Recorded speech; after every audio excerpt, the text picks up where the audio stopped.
All right, guys. Hey, welcome to another episode of Weather Exposed. You've got all of us with you today. Meteorologist Nathan Kitchens, Ed Valley, Kirk Hens, all of us in the house this morning. Someone tweeted a little bit ago and says, weather exposed, is that like exposing rain as tits or something? I don't know. I thought that was a pretty funny tweet. So, yeah, I don't know. I don't know if that's what we're doing. But so we're just trying to we'd love to discuss weather in its truth and weather in its, its realistic state, if you will. There's such a mysterious, view on weather. Everyone thinks they know it, but do they really? And, it's just, I don't know. So we like to discuss it. We like to talk about it. We have a great guest today, Angie Setzer. She's real popular there on Twitter and in the ag industry, and just overall has a lot of knowledge in ag as it relates to weather and how the markets react to weather and how how weather impacts the agricultural world. And I'm very curious as, we're learning about that. And I think it'll be something that'll be good for our guests to kind of hear our take and her take kind of mixed up and combined. So, I don't know. We'll see. We'll see. What do you guys think about this warm weather? I love it. I love it. Ready for cooler because the colors aren't popping yet. I mean, I feel like this is some of the warmer temperatures that we should have had in the summer and didn't. So I'm feeling a little bit gypped. Yeah. I don't know if it's actually helping harvest because it's been raining so much. Right. And Yep. These damn free weather apps, they drive me nuts because this rain's out of here and now everyone thinks that they're going to be able to start harvesting again this weekend. Nope. It's not the case. Nothing. Big old negative. Excuse me. We have another big front coming in this weekend. It's going to bring some heavy rain. So it's certainly, still on the table that there's still going to be delays. I mean, if you get rained on, you can't get the crop out. So, we're not telling you that you should delay it. We're just saying you're probably going to be delayed. Yeah, I mean, it's been so wet. And if you're not warmer, it's hard to get that moisture out of the ground this time of year, too. It's just not going to evaporate, unfortunately. Yep. So Absolutely. I know a lot of people are wet, especially up in Minnesota, Iowa, and we feel for those folks. Yeah, a couple of my guys in Iowa have told me they're pretty far behind compared to past years. Shout out Ted Hamer, good guy. One of my main guys. Hello, Ted. How you doing, Ted? Yeah. Ted's a good dude. But, way behind. Not good. I'm hoping for this later October trough, November trough. I mean, it looks like it's there. I'm just trying to find something to cling on to for some fall-like weather. Well, yesterday we talked with Angie and on the Girls Talk Ag podcast. That was a lot of fun. And I took some notes from that. We were talking about, just where they're getting, how weather has evolved and where they're getting it from and how they're taking in that kind of information. One thing I thought that was very interesting was back in the day, they used to get all of their weather from Tom Skilling.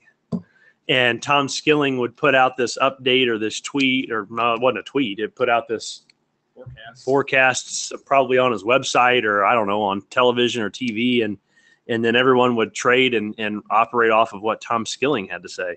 And I thought that was pretty interesting. The times have changed. Yeah, I mean, no kidding. There's thousands of different weather sources now.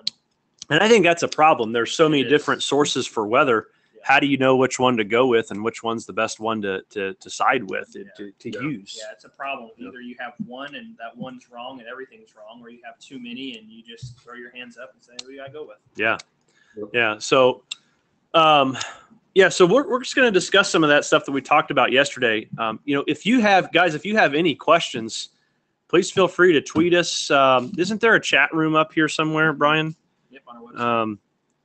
It's bamwx.com / I can't really read it from there.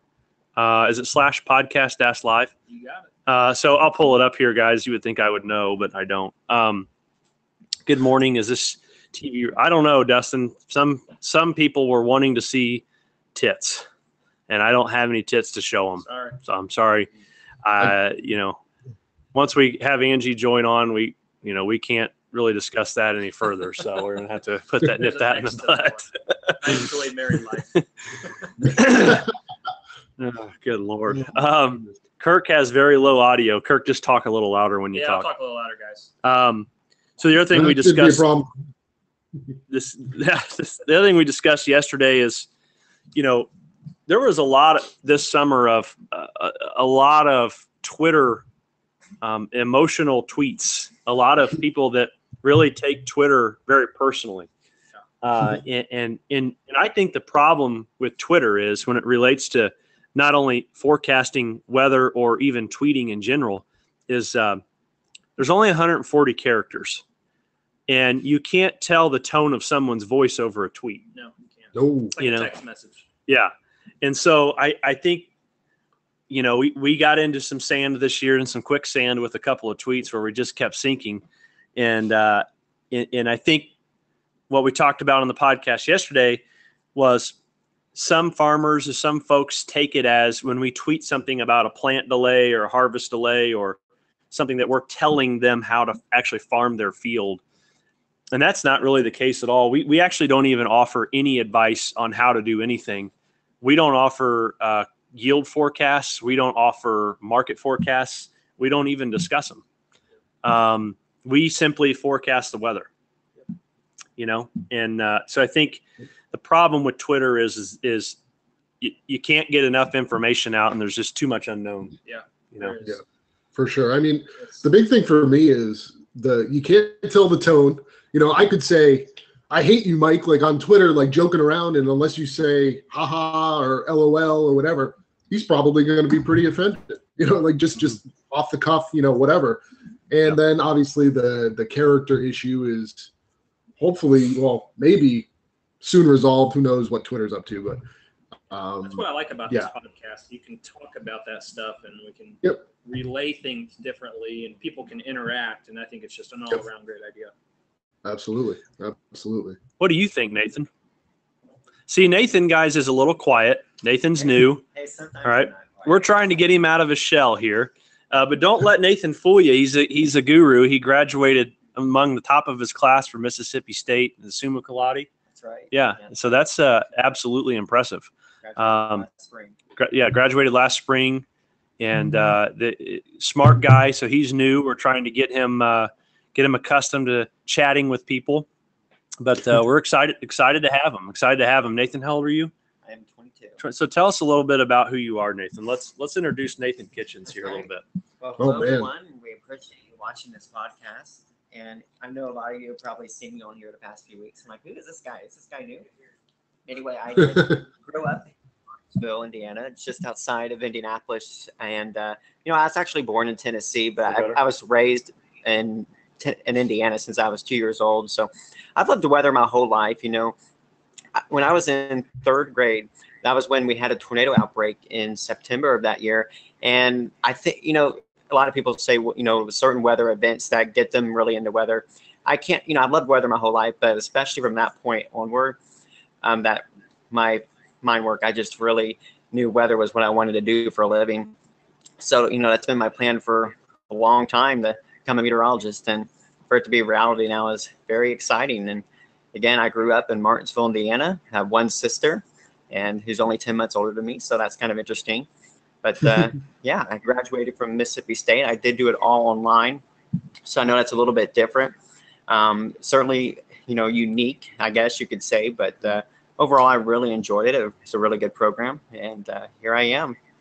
Graduated 4 years, and now I have a great job. So. Well, that's good, Nathan. Nathan sometimes lies, guys. He sometimes tells lies.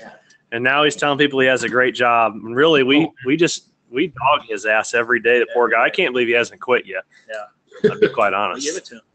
It used to be me. So, hey, I'm okay with Nathan getting it out. For those of you listening, before we get any deeper, how's the sound? And is the sound going okay? Can everyone hear everyone all right? Just a quick check here. But anyways, so we're still working out the kinks. Give us a break.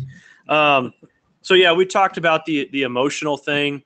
with Twitter and this the tweets, and I think Twitter is just quite honestly, Twitter is dumb. Twitter just sucks, really.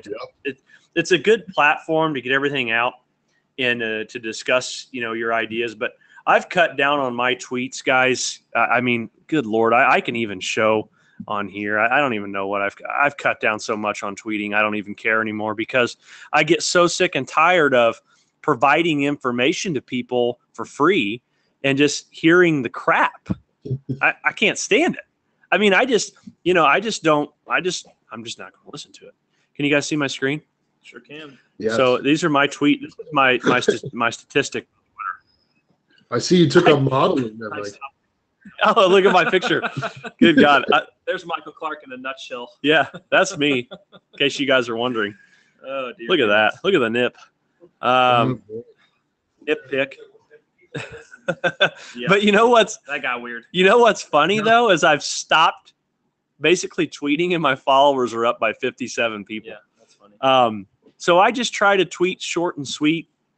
Been tweeting more from the BAM account now than I really have anything else. It's just, it is what it is. So, the other thing we talked about yesterday is a lot of people, they're curious about the upcoming winter and what it's going to mean for next spring. A lot of folks are, having flashbacks to 2012 or 2011. A lot of people saying that the 2012 drought actually initiated in 2011. And so we're getting, there's Brian. Hello, that's Brian. If anyone doesn't know who Brian is, Brian's the B in BAM. So anyways, we talked a little bit about that, and we'll discuss a little bit more about that with Angie. But I do firmly believe, I think this winter has good potential. That's the best way to put that, I think, is there definitely is that potential on the table for some action. You know what I mean? Yeah. For sure. Let's see here. There we go. Okay. Oh, I didn't see Brian. Oh, he's the producer. All right. Look in the background. That's me waving. You see me? Oh, there we go. All right. That's a little inception going on there. That's weird. Do we have any questions or anything on social media yet? I don't know if anybody had asked anything. I think I've seen. Let me check here real quick. But we will discuss a brief rundown here. We continue to talk about winter and what we're going to have coming up for winter. And I do think that, again, we do have good potential for that for winter to be a little bit colder than what it was last year with a little bit more snow. But I'm going to turn my screen share back on and make sure, guys, if I don't have anything crazy on there, no dirty stuff. If you see anything, let me know. But this here you can see is the American model, the CFS model. And here's the thing about models, guys. For those of you who are listening and can't see anything, and those of you that are just kind of curious on, everybody has access to pretty much everything nowadays. Basically. Pretty much anyone can look at a model and make a prediction. So today, if someone were to look at the CFS model, it shows a blowtorch winter across most of the United States. Yeah, no snow. With the exception of the extreme northern 10% of the United States. And so the word on the street by an untrained eye would be, we've got a blowtorch winter coming, when really there are many other underlying factors. So when you're looking at seasonal computer models and you're not a meteorologist or you're not someone who's trained in this, seasonal computer models are very, very risky, and oftentimes the skill on them is rather low. The only thing you can really put a lot of stock into is a multiple day aggregate of really an upper air forecast, okay, which would bring you to something like this. And if you guys want to interact with this, start talking. But this is, to me, air is, and tell me what you guys think about this. The air is more stable the higher up you go, and it's easier to predict. Yes or no? Yes. 100%. Yeah, for sure. It's easier to, and I shouldn't say it's more of an accurate view. It's just a more stable view. It is. Yep. And the tough thing about these forecasts too is they're an aggregate too. So this is why you need something more in the upper air pattern, because each month is going to be different. So, yeah. So, guys, when looking at models, I mean, even so, let's say you're a farmer, or you're running some kind of business, and you're doing something and you're making decisions off computer models, and you're looking at the free model data that you can access anywhere. And you pull up a model run, and you want to see how much rainfall it's forecasting. And you look and you see, okay, right where I live in my county, it is forecasting I'm going to get right at 1.25 inches in southeast Michigan. All right. The computer models, they'll plot that, but they don't actually have the true ability to really nail that. No. You're going to nail something like this maybe 1 out of 10 times. Yep. All right. Well, something this small. Especially if they initialize wrong. Mm-hmm. So if it doesn't even see the rainfall, you can just throw it away. It's garbage. Yep. And that's the problem with all of this hoopla. When the GFS model when it runs, everybody thinks that the GFS model is the go-to, and it's because that's what everybody looks at. But in all honesty, that model freaking sucks. And so when everybody that's looking at this thing sees a run come in, and they go off the operational run and they look at total forecasted rainfall over the next 2 weeks, they see that in central Indiana and southern Illinois, that it only advertises, what is this, 1/4 of an inch? Nothing, basically. And so now all of a sudden they're going to go, oh, it's dry. The weather's drying up. We're not going to have any rain. The markets are reacting to a drier forecast. And then in week 2, it all ramps right back up again. And you've made your decisions on the GFS run that's changed. Yeah, every day, 4 times a day. Yep. Show them the QPF change like in one run. Yeah. I mean, absolutely. Well, I'll tell you what I'll do that we looked at this morning is the composite roll forward. Oh, please do. Yep. So this is a tool that we pay for from Storm Vista. 2 weeks ago, guys, 2 weeks ago, the best data on the planet, said the entire ag belt would be 50 to 25% of the normal precipitation for this period. Dry. Okay. So I guarantee you the markets and everybody trading and everybody that looks at this is going, okay, it's going to be drier. Even the GFS. Even the GFS was dry. Okay, you go over here and look at the 11 to 15, it was dry. Now look at the current 1 to 5. No clue. We have a swath of 200 to 500% the normal rain. Yeah. Oops. I mean, it is a flip. So what do you guys think? I mean, why do you think the model with you guys knowing what the pattern is, why do you think the models do this? I think it's simply because, especially when you're looking at an ensemble, you have, depending on which one you're looking at, whether it's the EPS, which has 51 different members, or you're looking at the GFS that has 21, I believe. Everything's kind of smoothed when you're looking at that, especially at a long lead time. You're probably going to have 5 or 6 members that are super wet. Then you'll have 5 or 6 that are super dry. And then all the others will have rain in different areas. And at the end of the day, when you're looking at an aggregate from the ensemble, you're looking at all of that blended together, and it turns out to be below normal, even though clearly it's not. That's my guess.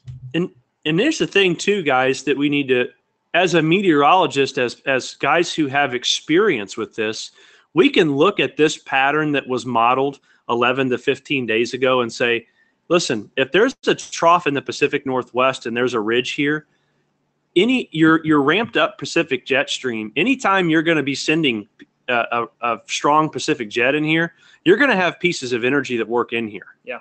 You're going to have stuff that goes over the top of this ridge. They're going to be running into the ridge, aka what we're seeing right now. It's sopping wet. Yeah. Severe weather possible. So that right there should be a reason for those of you that are listening and are curious why you would ever pay for weather. Why wouldn't you? Yeah. I mean, if you're going to pay $1,500 for the year for a weather service, or some services charge as much as $600 to $800 a month. Yeah. Okay, for this stuff. And you had to think some of these. I had a farmer last year who's up in Northwest Indiana call me, and he's making a multiple 6-figure decision based on the seasonal outlook of is it ever going to quit raining? Yeah. And we told him, no, it's not. We had our dry time, of course, but during the heart of the growing season in the Eastern Corn Belt, it was wet as sopping wet. But, yeah. Brian, is Angie in yet? Just want to make sure. She is logging in. Okay. So, again, it's very important that we, we keep that kind of thing in mind, because there are professionals out there who can decipher this stuff. But look, guys, looking at every run of the GFS and just hugging on that thing and hoping that it's right is or just posting it as the rainfall over the next 2 weeks on Twitter and without an explanation is just a little crazy. Yeah. Yeah. So, So yeah, I mean, you can't go, hey, here's the morning GFS run next 15 days. Yeah. Enjoy. See you, bye. Enjoy. Go trade. That is, when we had the the markets where it went from a very dry and hot start to June, and then all of a sudden we were forecasting rain the second half, and cooler, and the corn prices got to, I think it was near $4. It was over $4.20, $4.50, something like that. And we kept telling our clients, it is going to rain. This is not going to last. And it's not based off of a GFS model. It's based off of the pattern recognition techniques that we have. Yeah. That's the difference. So. You have anything yet, Brian? Is she on? Still connecting. Okay. Yeah. If you would have gone on the GFS or the European 2 weeks ago without looking at the upper air pattern, and you were like, I need to plan for a harvest, you would have seen, oh, well, it's going to be dry for the next 2 weeks. In reality, there was a trough running into a ridge, and it was going to be very heavy rainfall. Mm-hmm. I mean, you could see it easily, but if you were looking at QPF, you'd have no idea. Right. And or your free apps for that matter. Or your free apps. That's the problem. It would have been dry. Hate those damn things. That reminds me of the event we had yesterday morning. A lot of the computer models we were looking at Thursday, Monday were missing out on the rains that we picked up yesterday. And we were looking at the upper level energy, and we were really questioning the models going dry for most of Indiana yesterday morning. And we saw that much energy lifting through. So we stepped in our call for more heavier rainfall and storms yesterday. And boy, we're very glad, we're happy with how that turned out. Yeah, absolutely. And that right there just shows the difference between free weather apps that would show dry weather yesterday morning, 10% chance of rain. Yeah. Meanwhile, we had over a half inch of rain in Indy, So yeah, that's just an example there.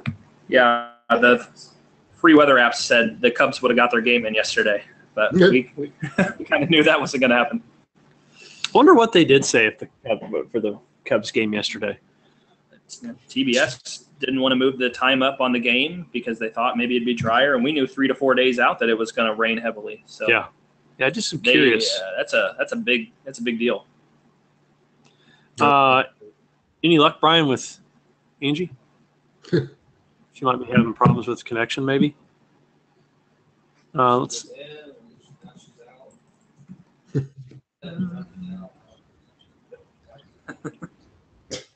Okay, can you hear me now? Oh, there she is. There we are. All right, so yeah, technical difficulties on everything. Crisis averted. Isn't that how it always is, though? Everything works until it doesn't work. Yeah, exactly. So I was trying to use my laptop so I would have webcam so I could be cool like you guys are. But it didn't work. So you'll just have to hear me and put a picture up. No problem at all. For those of you that don't know, so we've had Angie Setzer as a guest today. Angie is at Goddess of Grain on Twitter. She's vice president of Grain for Citizens LLC, and just has a really strong presence in the ag community, and highly influential too on a lot of different shows, and has, so we respect a lot of what Angie has to say and her opinions. And Angie, if in a brief couple of minutes, kind of give us a little bit of a rundown of who you are and what you do for Grains for Citizens. Well, I am Angie Setzer, the vice president of Grains for Citizens Elevator in Charlotte, Michigan. So I basically do all of our marketing. So I am the lone wolf responsible for the merchandising, which is the buying, selling of about 12 million bushel. And a lot of that is direct ship stuff that I do with a farmer. So it's not what you would call captive bushels. Like a lot of times elevators, you assume local bushels just move into that elevator and stuff like that. I work with farmers to help build marketing plans, make decisions on, that selling side of things and all that good stuff. So I do a lot of that. And then somehow through Twitter, I ended up being lucky enough to get onto U.S. Farm Report and Ag Day, doing some market analysis there. And I do market to market. I write columns for Pro Farmer and am the resident smartass on Twitter. Can I say that on your podcast? You can. You absolutely. Please. Oh, yeah. Okay. Yeah, that's what someone told me today. I was talking about cramming for market to market, so I sound smart. And he said, well, if you can't be smart, be funny. And I'm like, that's been my life goal all along. But I'm glad you guys are having me. Yeah, absolutely. So what do you, when you get on market to market, what's kind of your rundown? What are you doing for those folks? We're talking about just which direction the market's going to head, what we're anticipating to have happen in the short term, whether or not there'll be any pricing opportunities or anything like that for our farmers out there or those that are watching. So it's just basically the market analytics. It's my version of forecasting.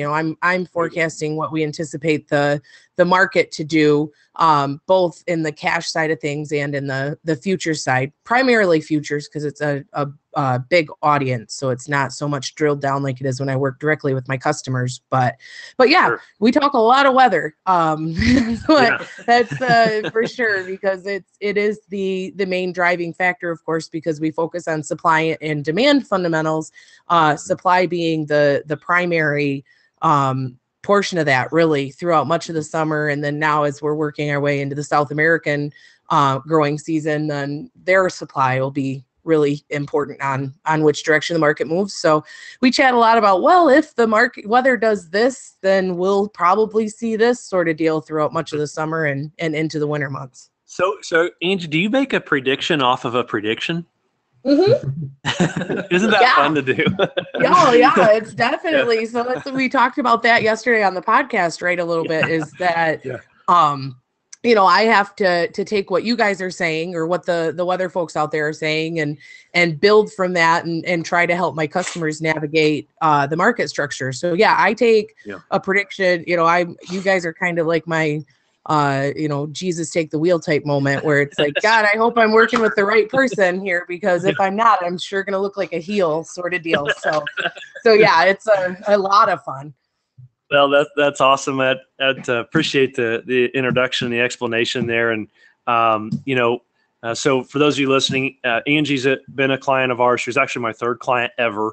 Been in kind of have become close with Angie on a professional level, just kind of chatting with her on different business approaches and techniques on Twitter and the emotional side of Twitter. We talked about that a little earlier. So we got a couple of questions for you, Angie, and this is just some questions that our guys have come up with that I think that as weather relates to agriculture, I feel like personally that there is a lot of gray area with weather. And I feel like that folks, they want to have an understanding of it, but they could have a better one, if that makes sense. Yeah. So, the first question I'd like to ask is in relation to all this, is there a stigma about weather forecasting being unreliable in the ag industry? Oh yeah. You guys are always wrong. I'm sorry. That's what. No, isn't that? It goes back to that joke. Is the reason they have ag economists? Jen told it yesterday, is to make weathermen feel better about themselves. So I'm here to make you guys feel better about yourselves, because I'm gonna be wrong. But yeah, I mean it's one of those things where you can be right 98% of the time, but that 2% that you are wrong on is everyone knows. That's, obviously you are, some kind of special moron that you couldn't nail that forecast. You know what I mean? It's that, and it's the same way on my side. You say 430 corn, it goes to 425, and you're obviously really dumb. So it's the same type of circumstance. But yeah, there is a stigma of weathermen or weather people, I guess, if we're being equal opportunity here, but weather folk being wrong, and agriculture especially. We like to it gives us someone to blame. Yeah. Something. Yeah, you got to have the fallout guy. I'm the fallout guy with my wife, and she blames me for everything, so I'm good with that. It's no big deal. You're prepared. That's why exactly. 3 out of the 4 of you have broad shoulders. I see the new guy needs to hit the gym. Yep. We're trying to get him in there. We're trying. But he's gonna go cry now.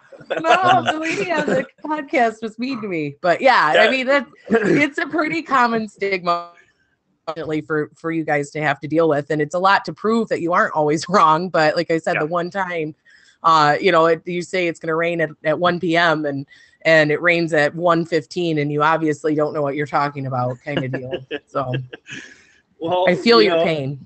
Yeah. Yeah. So what do you think, I mean, from your point of view, do you think just from the way that a weather forecast is delivered and conveyed, and just in terms of just how it's, spoken to you, do you think maybe that could help the industry a little bit in understanding that there are risks and lower confidence levels to certain things that may help them make decisions? Oh, I definitely feel that way. I think that, I partial, of course, because your forecast is really the only one. I mean, I pay attention to the other ones, but I watch yours because I know that you guys have a secondary explanation on how confident you feel about those forecasts coming to fruition, where you watch your TV weatherman and he will not mention the fact that he went from Saturday to Sunday completely different, forecast completely flips, doesn't even explain why, just kind of, it is what I say it is. So there it is. I'm the weather god. But so I enjoy that confidence level. And I think that's, I don't think the majority of folks out there who get their weather are aware of all of the intricacies that go and are involved with making a forecast. They just think you get these weather model pattern things that spit out and it's right there. Duh. I've even had family members sometimes where these weather guys don't know anything. I'm like, well, it is a pretty difficult pattern to forecast right now, and whatever, it's not. And I'm like, okay, but I'm taking what you guys have said in your models or in your presentations where you're like, yeah, we think, but this and this could happen to change it completely, and so I appreciate that aspect of what you guys do. And I think no one's really used to having that when it comes to getting their weather forecast. Absolutely. That's a great way to put it. I think that may lead into Kirk's question too about the models. Kirk here. He does. Hey, Kirk. Captain Kirk. I'm finally here. I'm so impressed. Yay. What's happening? Yeah, I got a question for you. Why do you think the GFS is used to trade or whatever so much in the market so much? Well, that's the U.S. model, right? Yes. So America, that's it. Done. Answered your question. Plain and simple. Next question. But I mean, I think that's really part of it. Is I think for a while there, the GFS was somewhat accurate, wasn't it? I mean, it was more. Didn't the Euro go through some really funky things here a couple of years ago? To where you just weren't seeing the accuracy from the Euro that you wanted to see. And then no one trusts anything that comes out of Canada. So obviously the GFS is what we're stuck with. Watch those Canadians. Yeah. Yeah. I mean, hey, all they know is when it's good maple syrup and weather. So no, I think that's really part of it is that, for one, the GFS, because the Euro comes out when we're not awake, right? That you don't really see a model update during trade with the Euro. Yeah, sure. So that's part of it. As you come in, you get your weather forecast from the Euro model, but you get GFS at 10:30 in the morning. Yeah. So it's in the heart of trade, and then you get another one right after the close. So you get, and like Michael was talking about it earlier. We used to just rely on the Tom Skilling methodology. So if the market rallied, if it was June and the market rallied around noon, 1 o'clock our time, because I was in Eastern time and Tom would be on at noon. If the market rallied, my old boss would always say, must be Tom put dry and hot weather in the forecast, because that would be, all you'd go off from. And so now you have the GFS, and I mean, heck, in the last 2 years, it's gotten to where that update crosses your information streams as soon as it's, no one knows really what it means, but they see if it's brighter colors or not, and they assume it means more or less rain. So I think a lot of it just has to do with the fact that it comes out while we're open, more than anything. Isn't that kind of nuts, though? If the European is always more accurate, wouldn't you think the market adjusts to what's more accurate? Yeah, you'd think, but that doesn't mean we will. I mean, the thing is with commodities is that there's the old adage, the bull needs to be fed every day. So basically you have to, the bear can hibernate. That's the secondary part of it. But so bullish information is positive or supportive to the market. And we need to always have access to that bullish sort of information.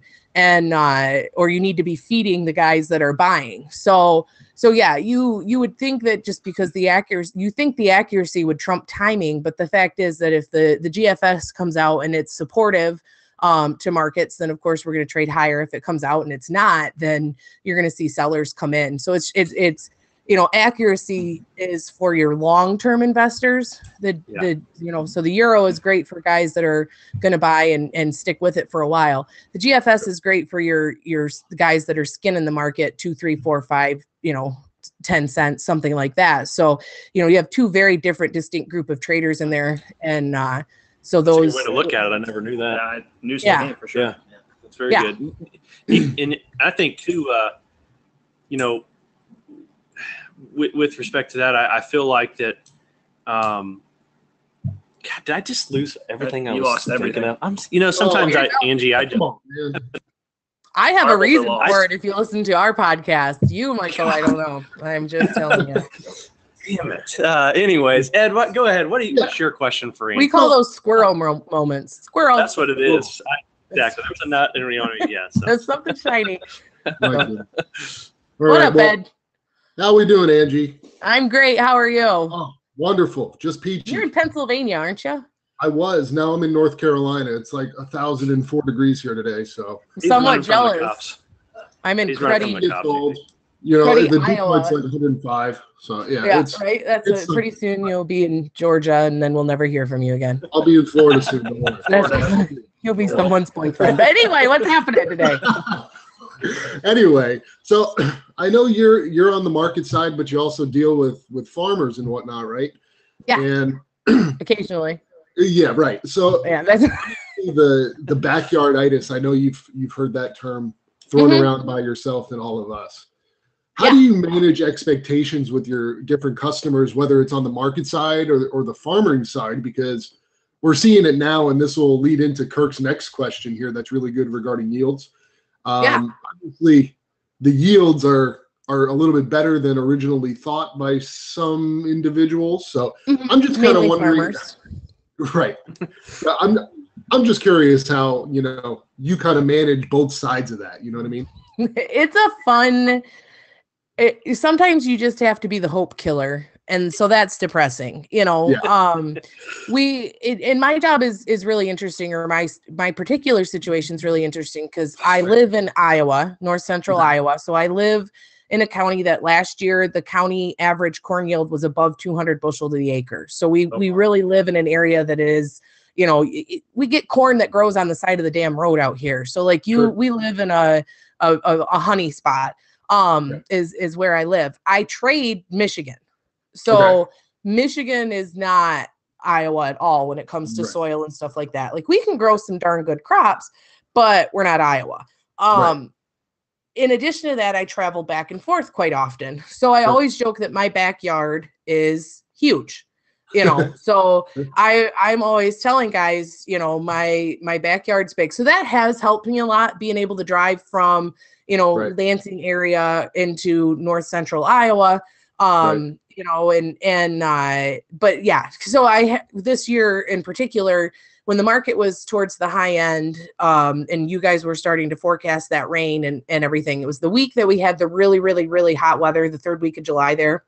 We ended up getting 3/4 of an inch of rain on a Friday. So I was sitting here, it was a Friday morning, or maybe it was a Thursday afternoon late that the rain fell or whatever. I was able to call my customers then, because in my backyard, I knew that getting 3/4 of an inch of rain in the Iowa cornfields, was really going to help regenerate some silks and do some different things to help kind of offset that yield loss that we would have seen as a result of those really, really hot temperatures during pollination. So I almost feel like my customers give me a little bit more respect or listen a little bit more because I'm sitting out here in what they view as God's country for corn production, but I'm also back to Michigan every 4 weeks or so. Nice. I always joke though that backyarditis is something you can only have if you're bullish. So a lot of times you'll see people that are sitting in an area where production weather has been nearly ideal, and they assume that everyone's weather is also nearly ideal, but they'll call someone else a moron for sitting in an area that's in a drought that, they're saying that the weather is not ideal. So I always joke about backyarditis, really being something you can only get if you think the market has to go higher because of what you're dealing with. So, but yeah, it's a very difficult, it's a very difficult thing because a lot of times farmers don't necessarily travel too far. And so they may have one buddy that's in, you look at the precipitation anomaly there. You may have a friend that's sitting there southwest of Chicago that hasn't seen any rain and everything's drying up and blah, blah, blah. That always seems to be the guy that my farmers talk to, and give me the reason why the market needs to trade higher. Well, I got a buddy in Springfield and, and it's like, yeah, okay. But I drove from Michigan to Iowa. And I can tell you, my husband and I traveled to Osceola.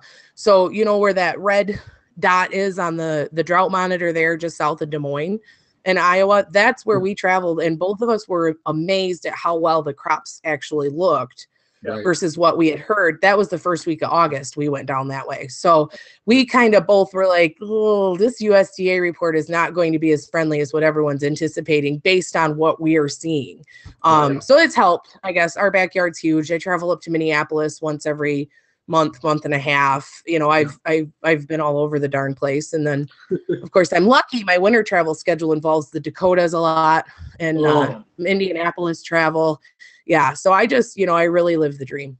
That's awesome. So I've got a question. Do you think the potential higher yields are a result of like timely rains, or just we have this amazing corn hybrid, soybean hybrid that it can just thrive through anything but a 2012? Both. I think the hybrids have really helped to improve our ability to withstand the drought conditions or the drier weather that we've seen. But the one thing is for one, we had some early planted corn. So you had some corn that pollinated out here, at least, in even some of those drier areas that pollinated prior to that heat wave. Because we only really got 1 week of exceptional heat in July. So you had some that pollinated prior to that. And then you had some that was pollinating during it, but it got that rain. So my agronomist friend, Karen, who's on the podcast with me, has said that if you can get a timely rain, even with that heat, like, so you can damage those silks at the start of pollination and really kind of limit that corn plant's ability to produce. But if it gets a rain, some of those silks can regenerate and help.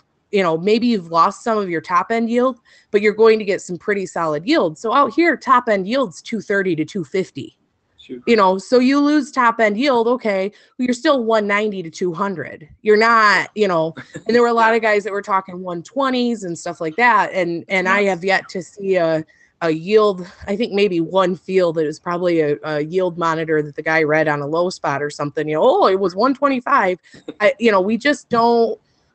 With the rain that we got, that little dab of rain, and the fact that the weather cooled off after that for another 6 weeks, I think really, really helped this crop, kind of hold its own. Now, the fact that we finished as dry as what we did, I think kind of maybe took off some of the other, you could have had a little bit more top end above where we're at now. Had we had some rain and decent temperatures, but the warm September also helped to let this thing finish before we got a frost. So, weather was not ideal this year, but we don't need perfect weather anymore to produce a very decent crop. Yeah, that's got to be tough because as technology gets better and the corn and soybean crops get better, they're just going to thrive and yields have to go up, right? Yeah.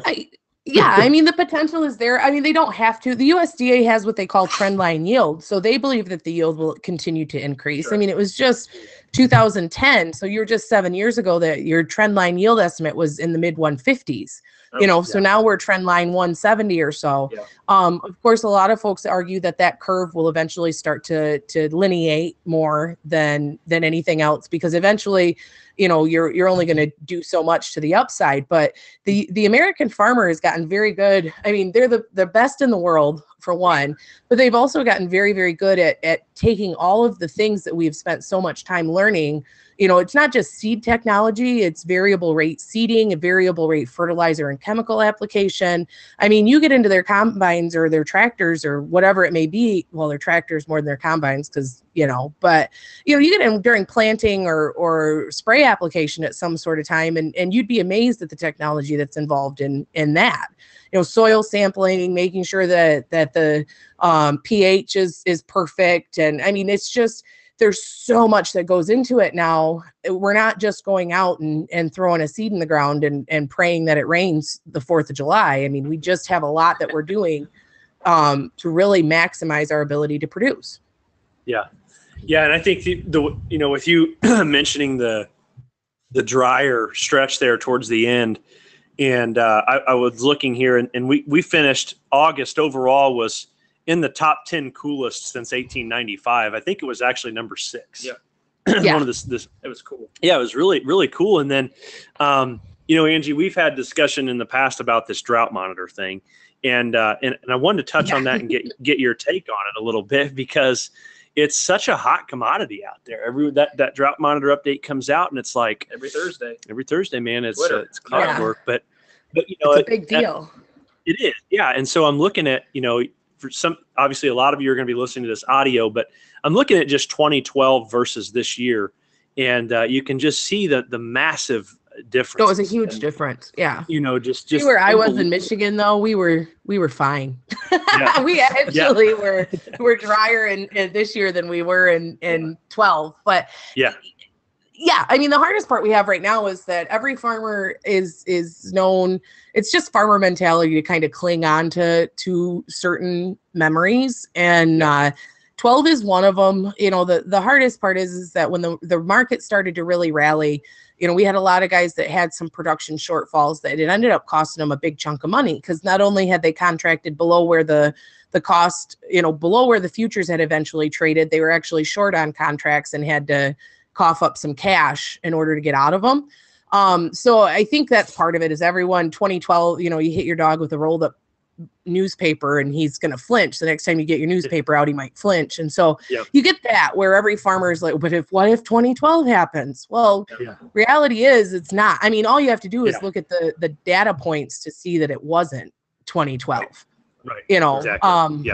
But it's very lovely to think about. It's a romanticized sort of, corn went to $8 sort of thing. I'd love corn to go to $8 if I have 200 bushel a acre yield, as your average farmer mindset, because they practically retire off one crop year. But,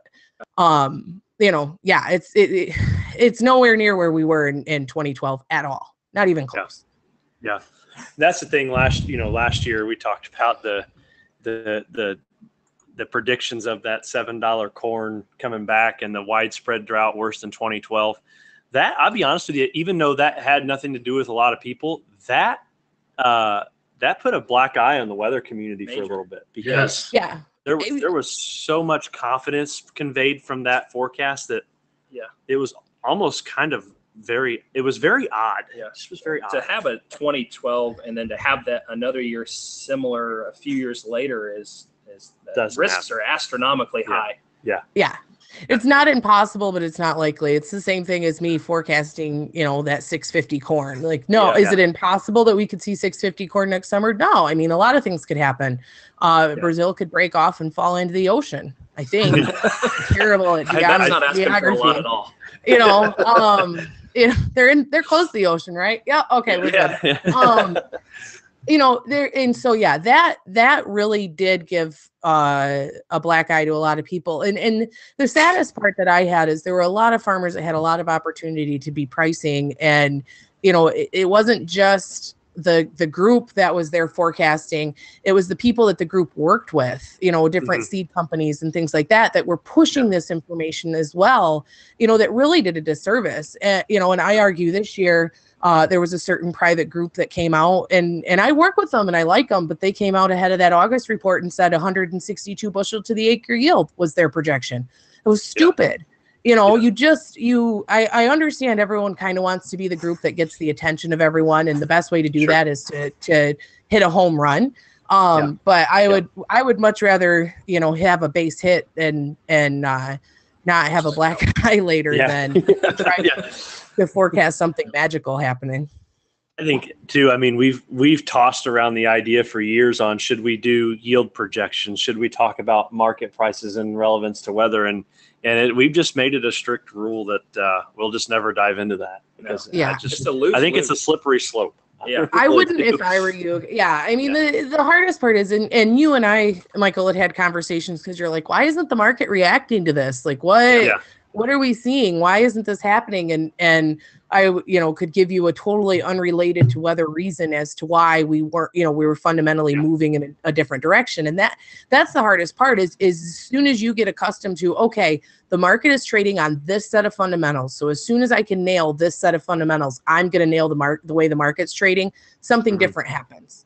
And then you're focusing on something else. I've spent months looking at, how the dollar's trading. And then as soon as I get that nailed to where I'm like, son of a gun, I got this figured out. Then suddenly we're trading off from, Chinese production estimates or South American weather or something, so it just, it changes all over the place. And I think there's too many people out there that are trying to, guess something that's nearly impossible to guess anymore. And that's the hardest part we have right now, unfortunately, is 2015, we screamed wolf. 2015, we weren't going to have a crop. We did. 2016, you couldn't really scream wolf because it was just about as perfect as it could get throughout much of the growing area. And so we knew that the yields would be big that year. And then this year, again, we hollered about how terrible the drought. I mean, how many people from Iowa, this drought's just going to be, I don't even know if I'm going to have a crop. And now they're posting pictures of 200 bushel the acre on their yield monitor.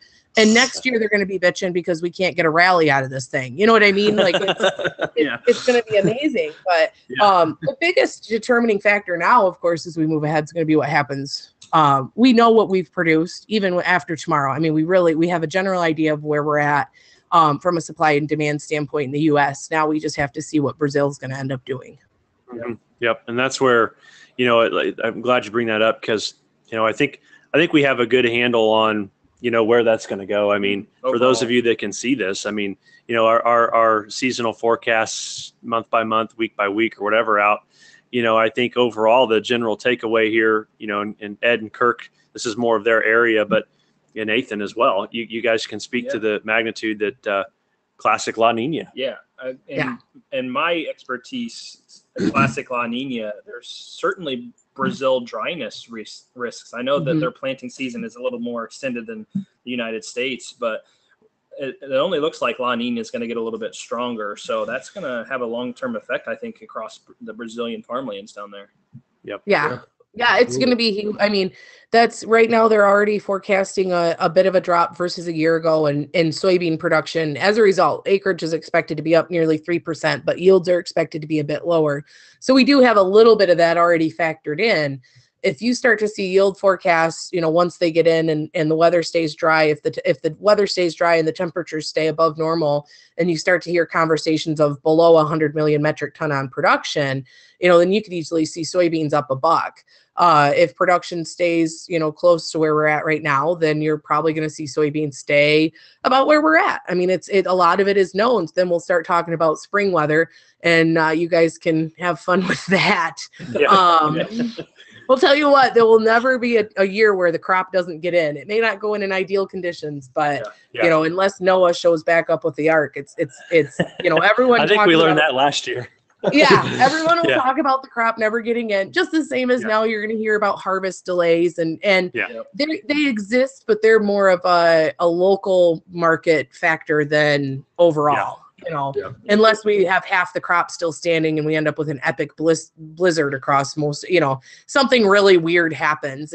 Harvest delays affect basis more than anything, and that's your local supply and demand. But we'll be watching especially for corn to see what happens with planted acres. So if prices stay low and the weather stays dry and the Brazilian farmer decides not to plant his second crop corn, next March, then that'll be bullish for our corn late next summer. But that'll be helpful, I guess, since it'll be difficult to generate a real production scare type rally.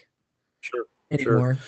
Absolutely. Well, I tell you, it's great information, and we enjoy picking your brain, and it's a learning experience for us. I mean, for us, so at the end of the day, just to wrap things up, I mean, we want to make sure that we just want to deliver the best information that's most useful to the ag industry in general. That's it.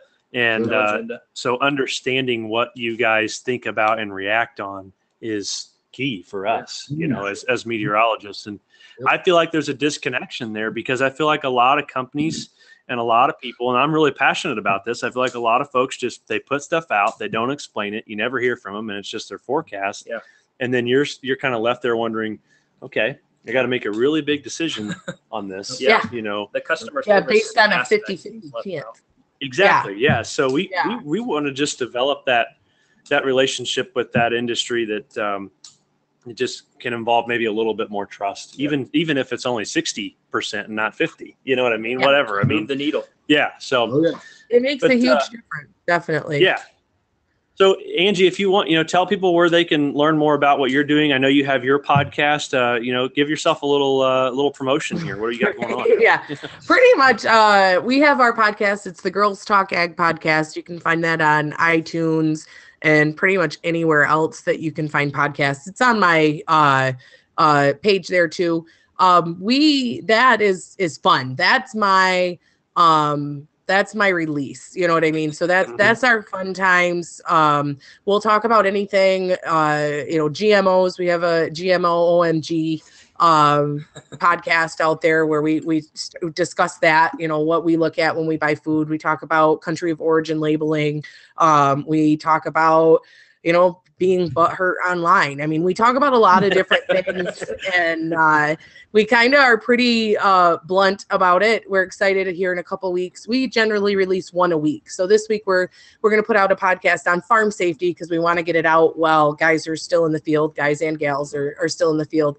And then we'll have our conversation with Michael in 2 weeks. So it'll come out late next week, and we're really looking forward to that one too. It was a great Jen keeps saying, I just keep reliving that. It was so much fun. It was fun. So that's good. It was just a good conversation. But, and then on my serious side, I do, that's more my Twitter. Well, Twitter's not necessarily where I would say I'm serious, but I do market to market, U.S. Farm Report, all that other stuff over there. So I do, market analysis and things like that. I write a newsletter sometimes when I can get around to it. I used to be a lot more disciplined on that, and then I had a kid, so that went out the window. But we know how that is. We're all living that. Yeah, that's what I mean. I used to be able to do a whole lot more. I'll probably eventually start doing like a video blog type thing of, what I expect, what I'm watching the markets do each week, but I still have to figure that out. That's hard. That's a different touching on what you just said, and I get 30 seconds here, but don't you feel like that people are more inclined now to just watch a video than they are to read? Yeah. Oh yeah. I actually had, I wrote 2 columns this week on basis and spreads, something that happens in the market. And the guy was like, can you just read that to me in a podcast form so I can, listen to it? And so I'm trying to figure out this way to do a video thing. And I'm not a serious person by nature. So I'm kind of like, I think I'm just going to embrace Angie and just kind of chat about the markets and not try to have it be a news, a news report, because that's not really me. So if you need any help with that, I mean, seriously, so how we do our videos, but there's a piece of software out there that's very cheap, and it's called Screen-O-Matic. Oh, nice. Okay. It'll record your screen and your audio. So if you want to show a few pictures and talk, Screenomatic software is great, and maybe it could really help you with kind of your dilemma there. I don't know. That would probably, yeah. Because I'd always written one, and I was like, I'm going to do something that's easy and quicker. I'm going to do a video, and I put my first video together, and I was like, that's hard. Never mind. I haven't even put it out to anyone. It's just like my cat jumps on my lap or something stupid like that, and you have to start over. So it's just been a mess. So. Well, Angie, we really appreciate your time on here and your explanation of everything, and and just kind of explaining the ag world just a little bit more, and really appreciate your time. So that'll kind of do it for us. If you guys have anything else to add? Anybody? No, it was phenomenal. Thank you, Angie. Thanks for having me. I really enjoyed it. Have me, anytime you have questions, don't hesitate to ask. I'm loaded with tons of information. Some of it useless, some of it informational. Awesome, Angie. Well, you have a great day. Thanks for checking in. You too. Talk to you later, guys. All right. See you. Thanks. All right, guys. Well, that was good stuff to be able to talk with Angie and get some insight from someone who's been in the field. It does it. Her husband does it. They do it every day, and it's we're eager to apply as much of a learning process to this as we can. Just in the delivery aspect of putting out an agricultural weather forecast. I mean, we don't take your money and just give you copy and paste stuff and hope that you listen to it. I mean, we're really trying to deliver a forecast that you can mitigate risk off of and increase profit on. I mean, that's the end of the day. And it's, so we appreciate you guys tuning in. If you have any questions, get in touch with us at any time. You can just go to our website, go to join today, or you can email us info@bamwx.com, or you can tweet me about how much you hate yours or my life, or whatever you want to do in the sad world that we all live in. Don't tweet me politics. I just don't give a damn. Everyone have a great day. See you. Bye.